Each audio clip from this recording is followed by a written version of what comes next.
So for the final session of today's Between Worlds seminar, I'm very pleased to welcome Dawn Leger. I only got to know Dawn just recently. I'm very intrigued with her work and inspired by her work. So a little bit of an official bio to read out about Dawn. Dawn is a pastor, priest, educator, spiritual director, and coach. She spent 15 years in ministry in Nova Scotia and the Greater Toronto Area. Don't hold that against her. Since 2022, she has been serving as the co-pastor of Harbor Online Community, a Christian community for people with deep and difficult spiritual journeys that exist totally online. Dawn completed her Master's of Divinity at Atlantic School of Theology and is now a PhD candidate at Martin Luther University College. Her specialty is the effects of creative practice on the vocation and identity of Anglican clergy. She is also an instructor at Atlantic School of Theology and will join St. FX as an instructor this fall. Yay! Dawn and her spouse live in Halifax, and I know when it comes to Chat GPT, both Dawn and myself are looking forward to the day when it has the capability to complete a PhD for you. that would be like, Amen. I would be totally on board with that. Welcome, Dawn. Thank you so much for being with us today. Thank you so much. It's been really lovely to be with y'all today and learning so much from your stories. And just thank you for all the ways that you have shown up. I know the pandemic really pushed us to do a lot of new things, and I think you're here today because you all showed up. It might have been imperfect, but you've been a blessing to your people. So thank you so much. I have some slides to share, and I'm just gonna put that up right now. I have shared the slides with Rob, so you will get a copy of those. And what I'm going to do, kind of like Leanne, and I'm going to take some breaks along the way and see what people have to say and answer any questions that you might have. So yeah, I think that's. Yeah. So along with all the things that Rob said, I am a pastor and a priest, an Anglican priest. And I am deeply embedded in Anglican traditions and values, even though the church that I pastor, Harbor Online Community, we're a non-denominational community for now. We're in the process of joining the United Church of Christ. But for me, online community isn't just a way, much like Brian said first thing, it's not just about getting more people on the parish list, as lovely as that can be. But to me, online community comes from exactly the same heart of hospitality that especially those of us on the East Coast have, and I think that really motivates and compels us in ministry. So to me, it's really about loving our neighbor, whether they're right next door to me or on the other side of the world or on the other side of a state border. So that's what really matters to me. So over the next few minutes, I'm going to introduce you to Harbor. I'll share some of the thinking from Heidi Campbell that Rob shared, and I hope it's not a repeat for too many of you. It sounds like a lot of you have taken Rob's class, so maybe we'll go through those. No, okay. Talking about, it's a little bit more of a theoretical about network religion and how religion is evolving on and offline, because the online space is a unique space. It's its own context. And so understanding that a little bit, it's not too complicated, but it's important to know that it is a distinct context. Going to talk about authenticity. Again, something I'm guessing with a group of Newfoundlanders is not hard to sell. And also something I've learned about reciprocal, what I call reciprocal hospitality that exists in this kind of setting, and also about pastoral care. So welcome to Harbor. And yes, that is spelled correctly. It took me 2 months to stop adding a U. because it started as an in-person Bible study in 2019 in a living room in Pittsburgh. And those folks came together, and because they were sharing an experience in white evangelicalism that was dominating and manipulative. So they met to read the Bible together and explore questions that were just shut down in their church. And then, like all of us, 2020, and they moved online. And well, word began to spread. They started inviting their relatives and their friends from across the country to join in this online conversation.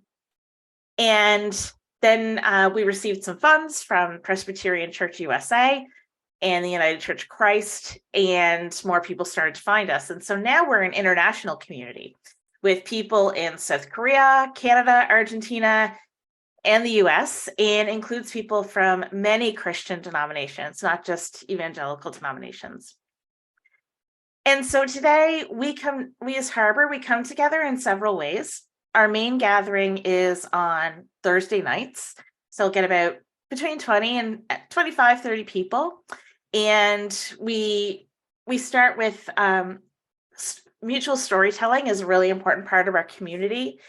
And then we have some teaching, usually around a theme, and we spend most of our time in discussion groups, just gaining wisdom from one another. This year, so along with Thursday nights, we also have several smaller groups. Like we have a writing circle, we have a craft group, we have a book club, we have games nights, and even most recently, we've just started a Dungeons and Dragons group. And these are all groups that have emerged out of the community. These are things the community has asked for. So this year we made a big shift. And it might not be a shift that you need to make, but I just wanted to talk a bit about, again, some of the challenges and the need to kind of review our tools. So we were finding we gather on Zoom, and then we had a place on Facebook called the Harbor Hangout, which was our group where we had all kinds of discussion. But that group was becoming really unwieldy. First of all, like people had to become friends with us in order for us to invite them into the group. And we felt awkward about that. If people wanted to talk to one another, they had to become quote unquote friends. So Facebook really does force us to build connections with people, maybe before we really should be. But also it wasn't letting us have various conversations. Like it was all just, it was all in one place. It was hard to find conversations, hard to find each other. And then Zoom was really limiting because we could only really afford 3 accounts. Once you start adding accounts, it gets pretty expensive. So we decided to move to a private online network. It's called Circle. It's similar to, you might be involved in groups on Discord or like Mighty Networks. We decided to use Circle. And so in this site, discussion is freer, it's more organized. And the lovely thing there's 2 things that really excite me about it. One, people are connecting one-on-one. So you don't have to like go through the whole process of becoming a friend with somebody. If we're in this group, you can just send someone a message or make a comment or make a plan. And then we can also have more group leaders who can then have video meetings within Circle and be able to lead them on their own. The other piece, and this is also in an evolution right now, we have Harboring Justice, which is a team that equips us to work for justice in our own communities by teaching about specific issues. So for example, we had 6 weeks on missing and murdered Indigenous women and girls, 6 weeks on food security, 6 weeks on Black maternal health. And then, as I said, we have our Harbor Lunch, our Harbor Brunch, which is just informal discussion that happens every week. And then the 3 of us, John, Dottie, and I, are available for one-on-one pastoral care. So I'm going to just go through these, and then we'll have some. Then I'm happy to answer some questions. So the term that Heidi Campbell uses is networked religion, because Rob earlier was talking about the kind of reciprocal relationship we have with our technology, which is forming us, which is forming technology, which is forming us. So much of what we see online is also happening throughout our lives. And networked religion is a way of just describing how the internet contributes to the construction of religious identities and supports new forms of community. It highlights changing understandings of authority. It encourages the mixing of traditional and new forms of spiritual social practice and recognizes the interconnectedness between online and offline contexts.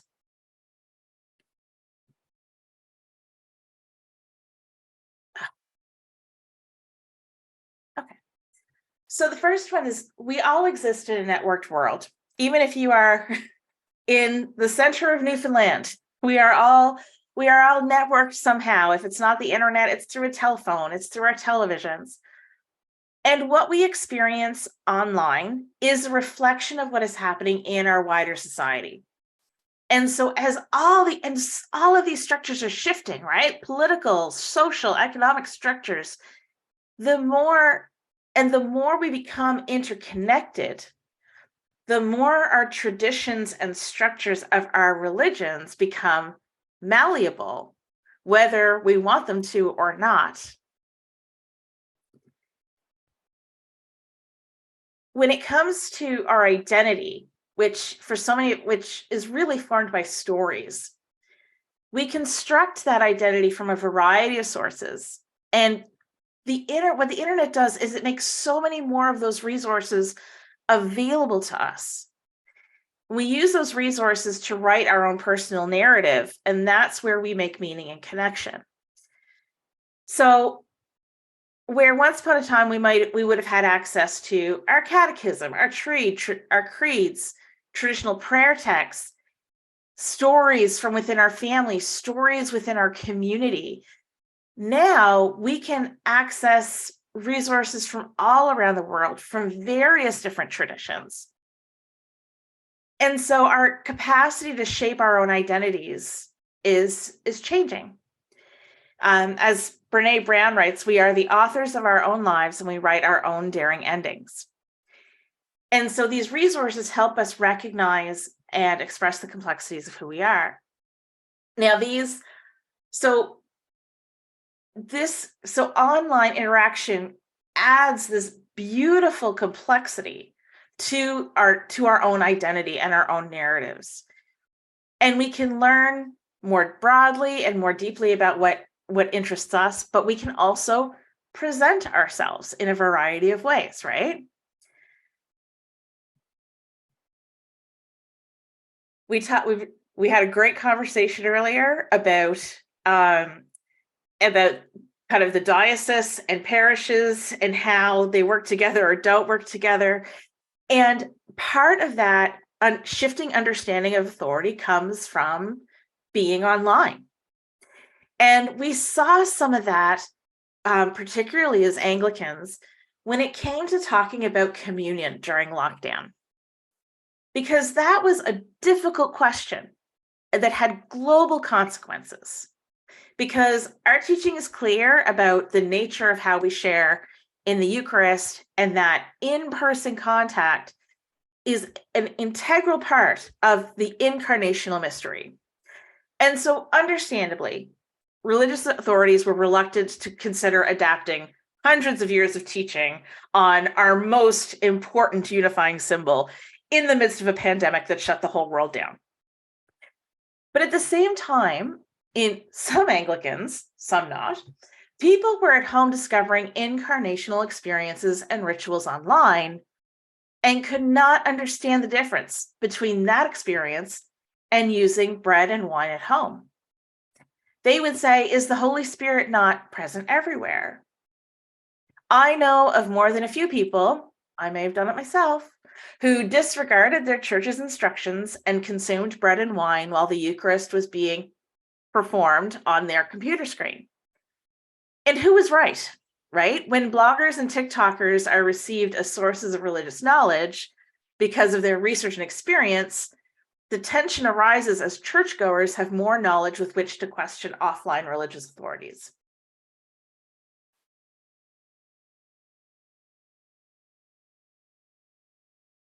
At the same time, there is so much opportunity to be creative with liturgy and ritual practice with the internet. And we all saw that creativity emerge during lockdown, right? Like, I didn't even know this, but when Ryan Panzer was showing us how Brene Brown again was like, here's some candles, here's I'm going on my phone, we're going to pray together for 15 minutes, right? And then there were other devotionals such as Lutherans Connect, which is pictured here, that would bring in online video, graphics, text, audio to create an experience of meditation and worship. And we have so many more resources to do that with now.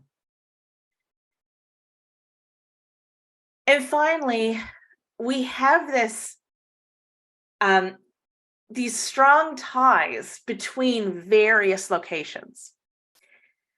Even my dad, who only sent ridiculous and often scammy looking emails, was part of this reality, right? People are being more selective about the social media they engage with. Early in my parish, in my ministry, when I would send an email to my parish council, there'd be at least one person I would have to telephone and drop off hard copies of the minutes to their house. And now, 15 years later, the chances of having a complete list of phone numbers is pretty slim. So this is our reality now. And we talked about, the church does have a terrible history of condemning new technology. And we don't really have that option anymore. So what I'm hearing today and what I would encourage is that we continue to use it well, that we use it with wisdom and with grace and with some sense of humor as well. I'm going to pause there. I'll turn off my share screen for a moment and just see if anybody has any questions or comments.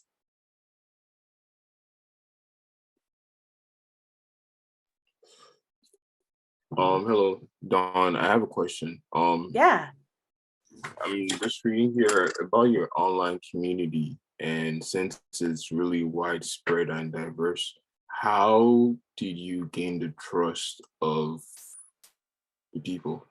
How did you get them to because like you said, which is very important on Facebook, it seems we're forced to close that gap, so how were you able to get everyone together and understand each other and enable them to really understand that, hey, this is a safe space where we can be free, interact, share your concern, reach out to one another, and do whatever you need to be to fellowship? So how were you able to achieve that, or how are you still trying to achieve that? Can you please share? Thank you. Yeah, thank you. It's a great question.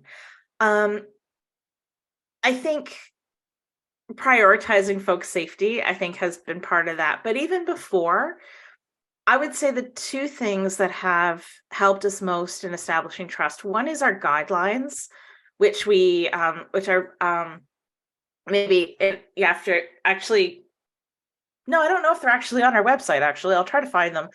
But they're basically 5 statements we make at every gathering to say, this is how we are going to be with one another. We're not going to talk over each other. We are going to respect each other's levels of vulnerability. We welcome various views, but what we won't accept are any statements that dehumanize others. That's our way of kind of addressing homophobia, racism, and I mean, that's a whole other conversation about what it means to be inclusive and exclusive. And I'm also interested in that conversation. I think it's an important one. So I think those guidelines have really helped people feel safe. The other thing is, and I'm going to talk about pastoral care. This model has really freed the 3 of us up to meet with people one-on-one. So we can be just so much more available to people. When someone signs up to get our Zoom link, they'll get an email from Dottie, and we'll make an appointment often before they even come to their first gathering. We'll connect with Dottie for like half an hour and just be able to ask questions and we try to be as transparent as possible. We had a person who came, and she had a lot of questions, some of which were around our financial accountability. And she was absolutely right that we didn't have a great system. It wasn't an unwillingness, it was just lack of time and resources. We didn't have a great system for reporting our finances to the community. And so what she heard from us was, you're right, this is not good, this is not a responsible use of our resources, and thank you for asking it, because now we are going to prioritize making this available. And so I think that kind of mutual vulnerability has helped a lot too. Sue. Hi. Hi. So two questions actually. Mhm. One, I was just gonna ask briefly. You mentioned something called Pray Away. Oh, that was Leanne. Yeah. Leanne, sorry. Okay, forget that then. No, that's okay. She can jump in. Yeah, no. It's okay. I was just hoping that it wasn't. Anyways, not going there. So No, the it's other not what question you I think, had. Sue. It's not what you think. Perhaps Okay, it would be cool. Perhaps it would be helpful. Leanne, why don't you just jump in and give like a 20-second description of the film? Yes, that is important for me to qualify.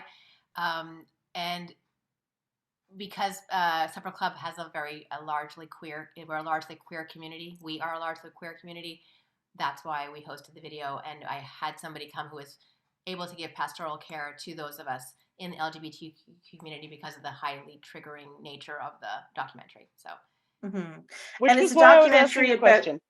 yeah, it's a documentary about survivors of, perfect. Okay, cool. yeah, Thank not you, promoting Rob. conversion therapy. Yeah. I just posted the link in the comments. It's on Netflix, so anybody can, as long as Thank you have you. a Netflix subscription, you can watch it. Cool. But with regard to Harbor Online community itself, though, I was wondering, like, how many different denominations are represented, and just how deeply do the questions go? Because ask Rob what I'm like in class. Oh yeah. So in terms of denominations, we have Anglicans, Episcopalians, we have Roman Catholics. Most of us are coming from evangelical Protestant kind of spaces. Methodists, Disciples of Christ. So yeah, it's like I say, it started from people leaving an evangelical church, but we've really grown. And I think that's because the kinds of questions we ask are, we started out really asking questions that people didn't feel they could ask, like around sexuality, around women in leadership. And so, we'll go as deeply as people want to go. We're just starting a series on burning questions in May, and people are asking, like, what is the Bible? Like, how is it put together? Why do we use it the way we do? So yeah, those are some of the questions that we've worked with. Okay, cool. Thanks for asking. And for the record, Sue is a pleasure in class. She is absolutely never asked difficult questions, goes along with everything that I say.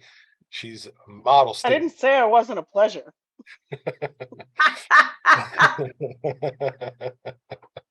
Love it.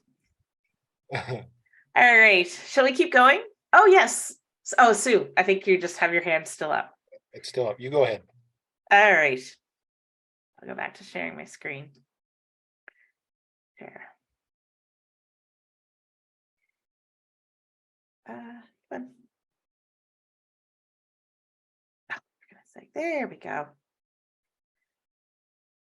So we asked, I think it was, it might have been Bill who asked a question earlier, like, how does this reality affect how we encounter one another?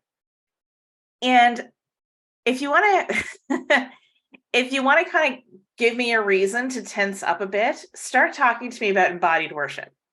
Because there's this assumption that in person is embodied, and what we're doing today is disembodied. But I want to talk about what we imagined when we imagined this embodied spirituality. And what we're usually talking about is a very cozy feeling of being together in a building with voices joined in song. We're receiving bread and drink that has been blessed by the community. There's eye-to-eye contact as we exchange the peace of reconciliation. And then we extend this to outside of our community, to those who are shut in. We visit bedsides. We lay hands and anoint people who are sick. We go into food banks and food distribution centers and share food. But there are other bodily experiences of church. And I think I've heard a couple of these mentioned. So let me just describe getting to church. So we dress our bodies in uncomfortable but appropriate clothing. Then many of us climb into a vehicle that isolates us, if you live in a city, even from our next door neighbors, because you go into your garage from your house, you leave out from your garage, and then you don't even see your neighbors as you come and go anymore. So then we arrive and we unfold ourselves from our car, and I'm especially imagining my last church. You face broken pavement, so we're afraid of tripping, and a set of stairs and a heavy door. And it's a door that doesn't just mark an entrance, but a set of expectations. And those expectations that many find a heavy burden. And then we sit ourselves in a wooden bench, and our only movement for over an hour up until we have communion is to be sitting, standing, and possibly kneeling on the diminishing cartilage in our knees, if your knees are like mine. We're handed a bulletin and 2 books, one for singing and one for praying, all of which we are expected to handle with 2 nimble hands. So we're flipping one page to another to another. And I once counted in a typical Anglican service, we flipped to different pages between various books at least 30 times. We strain to hear and to see, like Leanne was describing, and all of this assumes, of course, we can get into the front door. So these are all physical experiences. Mentally and emotionally, we come to church with social anxiety, we come with depression and trauma that could be triggered at any moment, and we're stuck in a pew. Now, obviously, I'm describing a lot of barriers, and I know you and I and many of us have worked hard to mitigate those barriers to make worship accessible to as many as possible. My point is that what we call embodied does not always equate inviting or comfortable. It can also mean painful or simply impossible. Sorry for that bang. It's just my husband getting home. Come on. So then I love this lovely description of ministry from Matthew John Paul Tan. And this is him moving to New South Wales. And that his move was ameliorated by voices from Connecticut, Lazo, British Columbia, Victoria, and New South Wales. The remoteness I felt in my situation was broken by these far-flung regions being pulled into my purview, as experiences from those places were shared along with my own experiences in this little corner of the world. I sensed that their pixelated manifestations, mediated further by servers around the world, could incarnate the presence of Christ's body and his communion. But it could only do so to a point. The longer I spoke to my friends in these places, the more I desired to be with them, and that I might fully incarnate that communion. And so, of course, just like every kind of community, every kind of gathering, there are limitations. I introduced myself to one pastor one time, and she said, "Oh, we did online, of course, during lockdown, and it was fine. But, oh," she said, "that first Sunday when we were back and we could see each other, there's just nothing like it." And I said, "Of course, like who wouldn't in that situation?" And in fact, we are having a retreat in June, our first in-person gathering, because we long to see each other. And that longing is holy and embodied. That's what Advent teaches us. So this embodied, disembodied binary, this is my point. This embodied, disembodied binary it imagines an in-person community that often does not exist. And it dismisses the intimacy of online relationship. So what we're seeing is that virtual technology brings bodies together in an otherwise impossible way.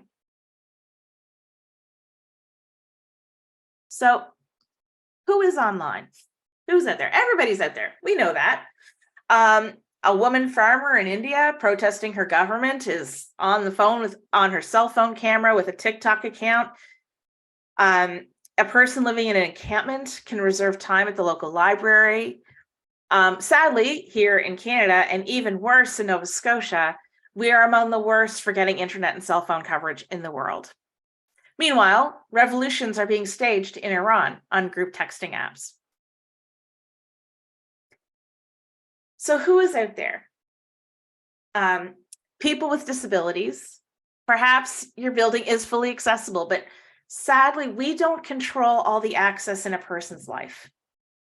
If a person relies on public transit, or they rely on caregivers, or as barriers to many other tasks, in-person church every week may just not be possible. And what if your denomination isn't present in the community where you live? Or a caregiver who only has limited respite? Will they use those precious hours to travel to and from church? And speaking of traveling, boy, do we travel a lot, especially those of us who live in the country. Now, I work from home, but I have several nears and dears who are returning to their offices. And when most people, we're hearing about this in the federal workers' strike right now, when you ask people what kind of work arrangement they prefer, they say working from home to avoid the commute. Now, many of us also say, I just don't want to be in front of a screen anymore. And that is totally valid. I feel that too. But some of us, and maybe even the same people, are also saying, I've spent 10 hours this week commuting to work. I don't want to spend another hour commuting to church. And then there's those that just don't fit in.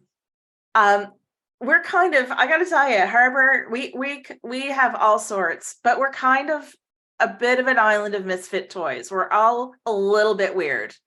And being social is hard. And we talked about that earlier.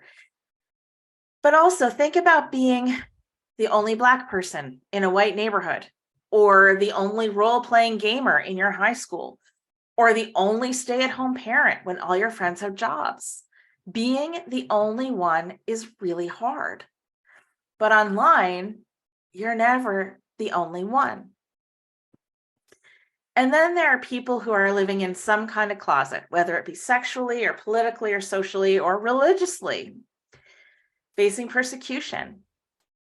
Fitting in might not just be about finding friends, it's also about survival.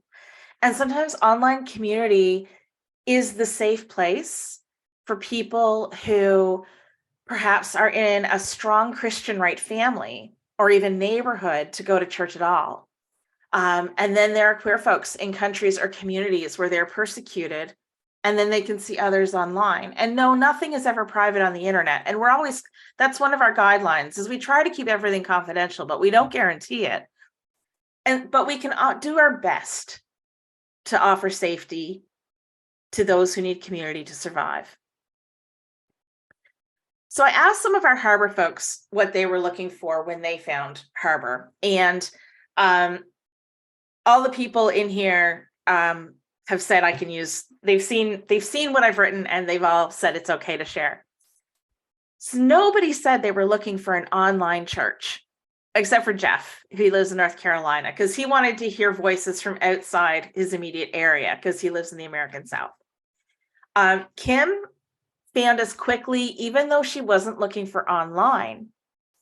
But then she thought perhaps an online community would carry less pressure and expectations of participation than in-person church. Everyone else started out by looking for something local that fit their needs. And generally, in our case, they were looking for a progressive, affirming church, and we popped up in their search engine. Most of the people who search for us online is barely the search term they use. Affirming is a big one. So I'll pause there and just curious to hear your thoughts or your questions up until this point. I have one question, Don. Yeah. I think your slide 4 or 3 you talked about focusing on the individual and making and like working with the individual, like the communities is centered on the individuals and working with them and understanding their needs. I think that's what you said around that. So how do you like what kind of like background questions or how do you go about that? Like for instance, if I am someone now, I'm looking for an online community and I see Harbor. So how is it going to be like for me joining that community? So, like I say, chances are you're going to find us in a search engine. That seems to be the biggest way for people I to go on a find church us. version, okay. And you've looked for like an affirming church, inclusive, progressive, post-evangelical. And you've probably looked on our website, and I'm going to show you in a few minutes our distinctives, the things that we say. These are kind of our non-negotiables. These are the things that we are about. And if those seem like a fit for you, then you'll probably send us an email, and you can get a link to join our Zoom call and also to join our circle. So some people would rather, kind of come in on the circle first, check it out, see who's there, see what people are saying. Yeah. So that's probably how you'd find us. There's no checklist that, I got to do this, I have to have this. There's nothing like that. No. Right. We say if you want to belong, you belong. Right. And we're also clear that part of belonging is respecting the guidelines that our community has set. Right. Multiple points of entry. It's a great way to put it, Rob. Right. Yeah. Yeah. Thank you. Yeah. Thanks. Great question. But again, Don, that means a change in the way we understand church.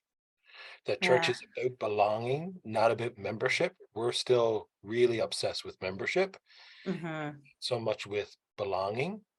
Right. And so with membership, there's strategies, there's plans, there's all that, stuff.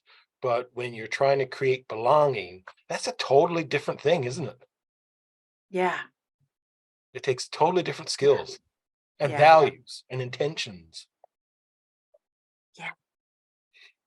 So let me go back and let me just go back to sharing my screen because I want to share a story about that. Where's my buttons? All right.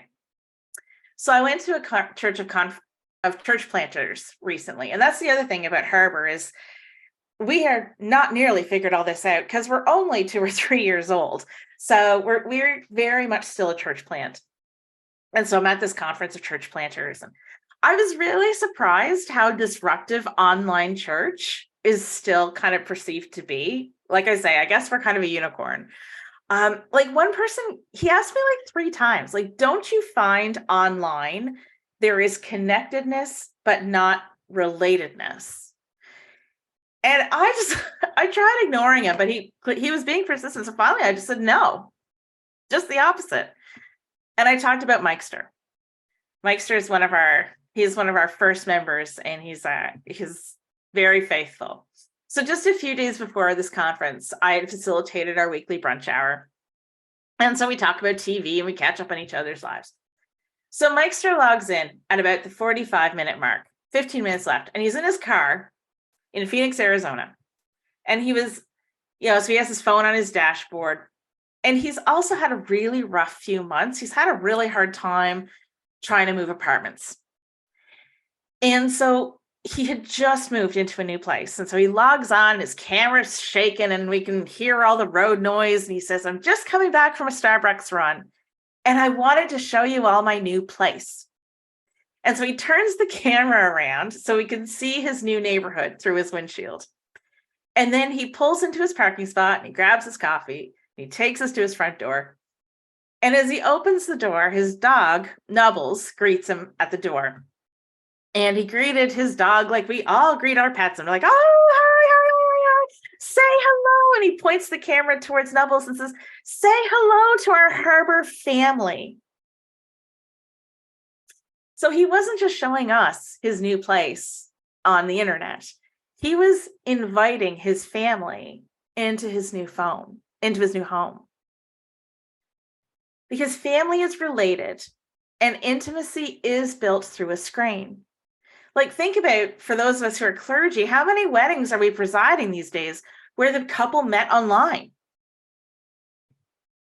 So thinking about authenticity, there's a lot that is written and said about how we brand ourselves, how we cultivate our timelines, we show ourselves at our best and our brightest.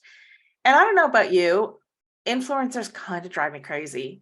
And like, even when some people are raw and at their most vulnerable, it seems, that has been edited and practiced most of the time. But that's true anywhere, right? Like, how many secrets and shadows are sitting in our pews Sunday after Sunday? So, as religious people, we are well acquainted with self-reflection, confession, vulnerability. And so marketing kind of makes us squeamish. And I don't know many people, whether they're religious or not, who are really energized by selling an attractive version of themselves. Because we all long for authenticity. We've heard so much about authenticity already. And it includes vulnerability, but that doesn't necessarily mean throwing our lives onto a camera for the world to see. It just means being comfortable, being genuinely interested in other people, means honesty and openness and respect. And most importantly, it means self-awareness. So I was talking about what you'll see when you come on to Harbor's website, and I put this here rather than at the beginning, because a real key of authenticity is transparency. Like I was talking earlier about our financial transparency and being clear about who you are shows integrity, which is another big part of building trust. And so we call these our distinctives, which I think is a weird word, and it's a word we're going to change as we change our website. So we're solely online. We have no physical location, and we're not based in any particular church. So I'm in Halifax. John Matthew, who founded Harbor, he's in Chicago. He also works for the Christian Century. And then Dottie Olson, who joined the team with me in May last year, is in Long Beach, California. And that's very much a reflection of our community. Don, can I just interrupt you for a second? We're seeing like your notes and everything, not the... Boring. Hold on. Let me try that again. It looked like... Maybe you're seeing something. There you go. That's better. Is that better? Yep. So that's pretty dull. Oh, it was fascinating, but I knew if you had something visual, we wanted to see it. Yeah. So, and we talk about being post-evangelical. As I say, that's a bit of a slippery term for us right now, but that we are affirming of all races and sexualities and genders and religious beliefs. That's really important, especially right now in the US. By dialogical, we don't have a traditional sermon. I've talked about that, and that each person chooses their own level of vulnerability. So I'll end after this slide. So how do we introduce ourselves online? Now, obviously, some cultivation is in order. So I'm just going to go through. So as we've talked about, like, we all long for more than just seeing each other on a screen. We want to know the people behind the names that are living in all those little boxes, don't we? So talk about, when you're in your community, talk about your online, talk about your to and about your online congregation throughout your service. Check in with your AV people, whoever that is. It might be, you know, somebody holding up their phone like this. Just check in with them once in a while. You know, like I think at my local church, they've been working hard on this piece and invested a lot. And I remember one service where Matt, I was in church and Matt came out to preach. And it was just one of those, we all have those times of the year when the sun shines in one window and just smacks you right in the face. And it'll do that for about 3 Sundays and then it moves. So it was one of those Sundays. And so Matt brings his music stand, which he uses as a pulpit, into the aisle. And he's kind of moving. And he turned to the AV folks and he's like, where do I stand so the people online can see me? And so he did. He had to adjust quite a bit. He had to actually move quite a bit further up so that the light wasn't disrupting the camera. And so it's just that kind of attention that really can make a difference. So we end in 15 minutes. Is that right, Rob? Yep, but we could go a little bit longer if you want.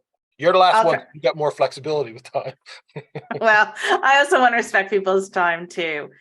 I would just say, whatever you're doing, I'm going to talk about pastoral care in just a sec, but yeah, I would just say, whatever you can, do it as well as you can. It's better to do less and do it well than to overstretch yourself and burn everybody out. That's the big thing I learned about, and as I say, just always be ready to kind of evaluate the tools you're using. Any comments or questions about any of that?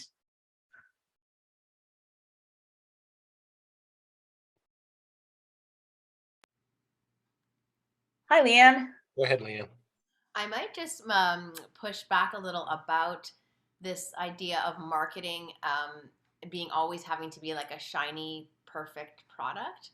Like I think we can use marketing language and market the rough edges too, maybe, as or the whole authentic personhood. And that's like I think marketing doesn't have to be a bad word. That's all I'm going to say. Yeah, absolutely. Yeah. I think I was speaking more to the kind of feeling we all have about it, as opposed to, and I probably could highlight the value of it as well. Thanks, Leanne. Hi, Gwen. Hi, I just wanted to say that it's really interesting and I really like the concept. And there's so many people that can't even imagine the concept. I know. Right? I remember at our annual meeting last year, and I said to the congregation, do you know there are actual churches that have no building? They exist solely online. And everybody just went, no, it was just beyond their scope. But I'm so glad, and I had never seen one myself at that point, read about it, but so I'm glad to have this introduction today. Thank you so much. Oh, you're very welcome, Gwen. And I'd written these notes through the day that, of course, I didn't use to introduce myself. But one of the things I wanted to say was, in sharing this, I know it's unusual. I think one of the things I wanted to just point out is there's a lot of things when I started in this online church that I didn't think would be possible online. And what we're finding is actually it is. So that was one thing I was hoping to share. I've been in church building ministry, and I have a lot of respect for it. And that we're also trying to approach this with a lot of humility too. And also, I think, and I hope that hearing about a community, even if it's something like you could never imagine doing this in Port aux Basques, but to know that something completely unusual has been tried and worked and is working somewhere might be an encouragement, right? can you explain, for example, you said you have a craft night. So how would that work? Great question. So for our craft night, basically we all get online, each with our own craft. Okay. And we just use that time. We start for half an hour. Somebody will demonstrate what they're doing. So last time Kim works for Crayola. Like, what a great job. So she gave us a drawing lesson, and then we just kind of all settled in with our own crafts and talked about it. Excuse me. So what about games night? Yeah. That's Ash. She is a wonder. There's a program called Jackbox. It's an online games platform that's really easily shareable. So we've played things like, so she also does trivia nights, which are great, and much easier to deal with than Jackbox games. And yeah, so we played games of like, word, almost like video word games, but you do them as a team or you compete with one another with them with a shared screen. Cool. Yeah. It's interesting. It really is interesting.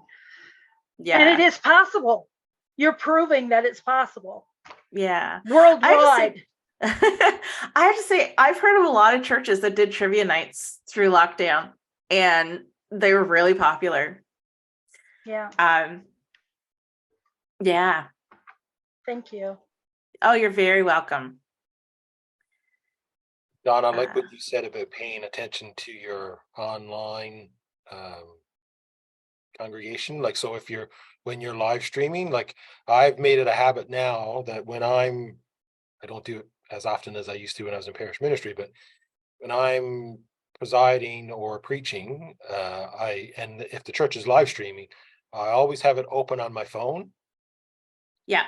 And then as I'm talking, I can look and see if anybody's making it, because I'll often ask for comments and feedback in my sermon. So I look at the live stream and, I can answer those questions, but also to something I mentioned earlier about knowing where the camera is so I can look at people and, so they feel like I'm engaging with them just by looking. I really try to be intentional in the room, and I'm having to force myself to be intentional about looking in both places, right? Looking around the room, but also and I'm still learning, but I think, that's another way that a simple way that you can engage with people who are with you online. Yeah. Thanks, Rob. I saw the coolest thing on Ash Wednesday. I went to one local church, and what they do is, oh yeah, thanks, Jody. It's a great point. Just, figuring out all those visuals. And it was just, I love the simple solutions personally. That's always been where I'm at. And they had a laptop on the altar on a lazy Susan. So like all they had to do was just turn the lazy Susan around to see, like, from the priest, and then to see, like, and then the person who was reading actually faced the laptop and not the congregation. It was a smaller service, so they were able to do that. But yeah, I love the simple solutions. I just think that's so great. I think that's where the creativity is, personally. I have 2 more slides, I promise. Just 2 more little things, and then we can finish up. So I wanted to say, actually, I'm going to skip that one because I just want to talk about this. Because I wanted to talk a little bit about pastoral care and what that looks like in our community. Audience window. There we go. So I'll tell you about Brandy. So she lives in Florida, and she joined Harbor a few months ago after a fight in her church, a church that she had planted, because she had come out as affirming of LGBTQ people when her child came out. She also has an autoimmune disorder that has required considerable care and medical attention, which we all know is exponentially harder in the US. And so when she told people from her old church that she was joining an online church, they all said, but you can't really care for people online. So, because, like, what about all the ways we take care of you? And you can't leave us for an online community and expect to be cared for. But what we've heard from Brandy and from many others is people have received more care in a few months of our online community that they had in years of in-person church. Now, I can imagine a myriad of reasons why that might be, and they don't all have to do with us. But my point is, pastoral care can effectively happen in online community. For example, we have a benevolence fund, as most churches do. We Venmo funds or e-transfer here in Canada for medication, groceries, rent, and therapy. Our co-pastor, John, who I mentioned earlier, when he moved to Chicago last year, he had just a brutal move.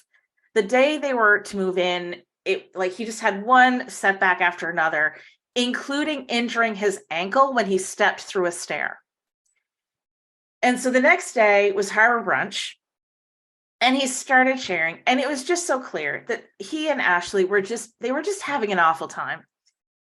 And we all said how we wish we could just go over and help them unpack or make them some dinner, right? Isn't that what we would all want to do? And we didn't know what to do except to, commiserate and listen and share our love, which John said was helpful. And that maybe that would have been enough. But the next evening we had our gathering, and John took a minute to say thank you to all of us for being there, and especially to Christy for sending from Baltimore a dinner from a Chinese restaurant she knew of in Chicago. So the things that we value about online, about in-person community, the communities that we know, it might not be typical online, and it does take some creativity, but it can happen. People bring their concerns to us through our gatherings, but also we have a prayer request link on our website, and we do lots of one-on-one meetings. I'll just give you my last slide, which just has a bit of my contact information. And the last words I would say is, invest what you can, but don't be intimidated if you can't invest everything you want, and just do what you can and do it the best you can. Hermes, I see you've got your hand up.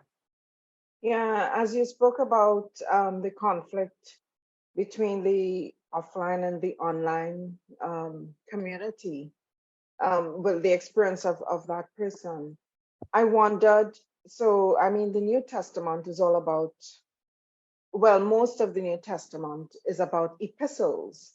And I wonder if the writers of the epistles had such experiences where, the traditional ones were saying, well, you can't support a church community by just writing a letter to them. You have to be there in the midst of them. But yet, it is what has shaped our canon, right? It is all canon. So I'm thinking all communities, when they're at that point of growth, they go through that transition, that conflict. And it isn't documented in the Bible that the ones who were in the temples and whatnot opposed those who were writing letters. That part of it isn't documented. But I imagine that too might have been a challenge, a barrier they had to break for the growth to take place. And we're just going through it, I guess, in the way that is appropriate to our modern context. Yeah. Oh, what a great parallel, Hermes. Thank you. And I will say, Hermes, there's a lot of scholars now who are pointing that out and saying this is not the first time that the church has had to deal with this, what some people call disembodied epistles is a great example where Paul ministered and other early Christian leaders ministered to their churches through this early form of, it was a technology. Yeah. Right? Yeah. My husband and I were speaking earlier that we're both from Generation X, and we were talking about, how online, we're on the, churches on the internet now, but we grew up with TV church, right? With Jerry Falwell and Jim Baker and lots of good folks too, right? Even in the, I don't know if this is in Newfoundland, but here in the Maritimes, we've got Mass for Shut-ins that used to be on CTV, and it was filmed out of a studio in Cape Breton, and it was just a priest with an altar. And that was every Sunday. So we've been doing this kind of thing for longer than we think. Glenn. Yes. Okay, I'm on mute. Okay.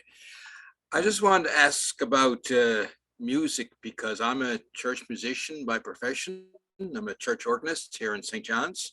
And I'm just wondering, with doing things online, obviously to play, for me as an organist, to play for something online, it's, I'd have to, I guess maybe pre-recorded or do, how do you manage in terms of music for your online services or what you have, or online events or whatever? Yeah. This is one of those places we're still working on. And I suspect it might be a bit unsatisfying. But what we've done is we've actually got two people in our community. One's a pianist and one is a harpist. And they do kind of musical interludes for us, like so kind of bits in between for meditation. We haven't really tried singing. Actually, we have a couple of times. We've done a carol sing, and we just, one person sings and others go on mute, kind of thing. But we are going to have a music leader at our retreat in June, and I think that's going to be a really wonderful experience, being able to sing together. I was going to mention that because it sounds like it'd probably be much more contemporary music rather than traditional. Yeah. I guess I sort of represent the old guard in that regard, because I'm as a church organist, that's for me, that's like part of my calling. I think what I would say, Glenn, if you've got someone in your community who does any kind of sound engineering, like even if like someone at Best Buy or Radio, I don't know where you live, I bet there are ways that aren't too expensive that would maximize the sound from the organ to a live stream. It might be placing a microphone somewhere nearby. I don't know, but I know it's possible for other instruments. I can imagine it'd be possible for an organ as well. Yeah, I'll just mention very quickly how I have participated actually online or a service in Toronto where I recorded or I had myself playing. I think wasn't at my church here in town, but it was actually the electronic organ I had in my home, and that was actually used for the service in Toronto. So I know there are things you can do. So yeah, thanks. Time will tell us improvements come with technology and so forth. Anyway, exactly. I know Kalechi has a question, so I'll sign off for now. Okay, thank you. Thanks, Glenn. Great question. Hi, Dawn. I was gonna say, I think Hermes was talking about the songs, how she records it for her church. And I am actually a sound engineer, so I do know I do have some skill set in recording. But my question now was gonna be about, like, for instance, like YouTube has it live and you can pre-record and launch your videos and all that. But I think I actually forgot the question I was gonna ask. Wow. I guess I was trying to write it down for the cook, but yeah, it skipped my mind right now. It was just two questions. Yes, I remember. It was coming from what Father Cook said earlier about building from down up and using resources in technology and all that. This got me thinking. So if we're gonna incorporate all the things we learned so far, like what would be the reminder that we have as a community to, like, or how often can we always come back and say, like, hey, this is what we did this year, and this is what we learned, and this is what we think we can do to improve? Because I think in buttressing what Father Cook said in building from down up, the transition and looking at Paul wrote distant letters from prison, and he wasn't physically there. I think even in Corinthians, he was talking about his physical appearance and all that, so, and being physically present in the church. So now that the ministry is transitioning to digital medias, how can we always remind ourselves in meetings like this and progress and actually like know that we're making that journey. Because I think in the journey of progress, then it knows that okay, all the efforts we're putting in, we're actually seeing the results and helping people out. Yeah. I think that's a question for Rob. Well, I mean, I think if I'm correct, so the question is about how, like, evaluating as you go. Is that what you're asking? Well, Okay. yeah, but Don, I think that's really important all the way through. I Yeah. get a sense that maybe with Harbor and maybe with any kind of online community, that's a bit easier. Like the evaluation and the checking in and how's this working? How are we feeling is much easier online than it would be in the traditional church structure where those conversations hardly ever happen. Maybe at the AGM, but then those things tend to get really heated and I don't Yeah. probably the clergy that are here probably have like trauma responses to to thinking about the AGMs and that kind of. But I think it's just making it more part of the culture of the community to Yeah. evaluate. Yeah.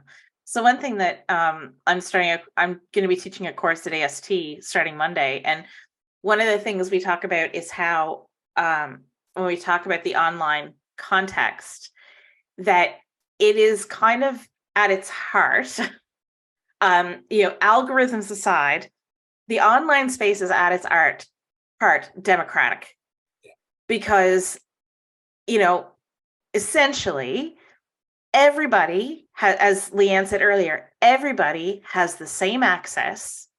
You don't need to fundraise millions of dollars to have a blog or a Twitter feed. You do if you want to have if you want to reach thousands.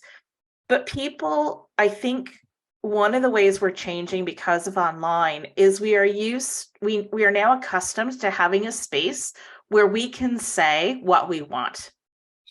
And if we come into online space and kind of institute some of the same norms we have about in-person interaction, then there's going to be tension, because even if you look at all these squares, they're all the same size, and even though Rob is technically the host, we all have the capacity to unmute and talk, right? So I think that's a really important piece to remember and to value in online work. And it can be hard. It let me tell you, as an Anglican priest coming into this world, the times I had to bite my tongue and just let people go because I had to respect, I'm not the one in charge of this context anymore. None of us are. Yeah, it reminds me of when I was in parish ministry for a few years. I did a thing called pub theology. And so it was just us meeting at the pub, and there were some people at each table who were kind of, keeping the questions and stuff going. So if the conversation died down, they'd throw another question in, and it really pushed my training as having all the answers. Like a priest has all the answers, and so I know I had other colleagues who came and said to me, "I wouldn't be able to do this." Because my instinct is to correct people, and I want people to have the right theology. I want them to think the right things, and I want them to articulate it the right way, right? Yeah. So they said, I could never do this, but kudos to you for doing it, but I just couldn't. And I think part of it is because we're not trained in that way. We're not trained to handle questions and comments and conversation. We're very one-way communication, right? Yep, absolutely. Any last questions or comments for Don before we close for This the is not day? really a question, but a comment, only to say, thank God it was Jesus dealing with Thomas. Because he received the challenge. He received the challenge. So just that. That's a great way to put it. Thank you. I'm real glad that Don ended with pastoral care in terms of this stuff, because I know for most people engaged in parish ministry, I would say pastoral care, probably maybe next to worship and the sacraments, probably the biggest part of what you all do. And so I think it's inspiring to hear the possibilities of pastoral care and digital ministry. And I just wanted to point out a book that Ryan mentioned earlier. If you're interested in pastoral care and digital ministry, The Virtual Body of Christ in a Suffering World by Deanna Thompson. It's a great little book, and she's really based on her experience of she was diagnosed with cancer, pretty serious cancer. And before the cancer diagnosis, she would have been one of those people that was kind of, online ministry, digital stuff. That's not for me. That's not real church. But it was the engagement of her community with her through digital technology, she says, that really caused a conversion in her to see the value in digital ministry, because she was cared for by her community in some of the ways that Don has already mentioned, that Harbor and its people have done. So I highly recommend that book to you as well. Thank you, Don, so much. We really, really appreciate you taking time to share your experience with Harbor Online, and also some of your research that you're doing. I think hospitality is super important, more important now than ever in a digital world. So thank you so much for bringing that emphasis to us. And thank you to everyone who took part today. This was wonderful, some really great conversations, and hopefully you all keep those conversations going in your local context and local communities. Over the next few days, I'm going to bring all these things together in some videos. I'm going to break things up a little bit. So have a video with Ryan's content, a video with Leanne's content, and also a video with Don's, and get that out to everybody. It will also be out in the wild as well, on the interwebs, on YouTube and on Facebook. So share it with people, share it with your vestries, leaders in your parish, people in your community, so we can continue to engage in these kinds of conversations. Thank you all so much, and enjoy the rest of your Saturday and Sunday. Take care.